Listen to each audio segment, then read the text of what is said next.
Nova Kane. I am a skin artist and work with many different teams and have my own mods. I am remaking a tutorial for how to make skins, a few different tips and tricks that I've learned using Substance Painter and making skins specifically for Path of Titans. I'll be showing you how to make skins like the one that I've got on screen for Sty at the moment, which is one that I did for the Primordial Tyrant skin pack. I'll talk you through on everything I did for it, how to get this sort of look and how to change it to be what you need. A bit of a disclaimer with this is just what I have learned. This is a sort of amalgamation of many different things I've learned from many different people.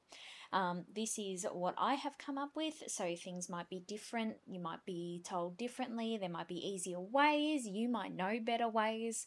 Whatever it is, this is just to sort of fill in some gaps and hopefully help some newcomers get started with this.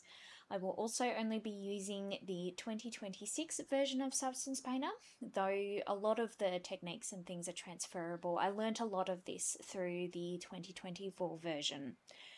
So I'm going to break this down a hell of a lot more than I did in my previous tutorials. It's going to be a lot more comprehensive. I'm going to break it up into all of the different bits and pieces that you need. So I reckon we get started.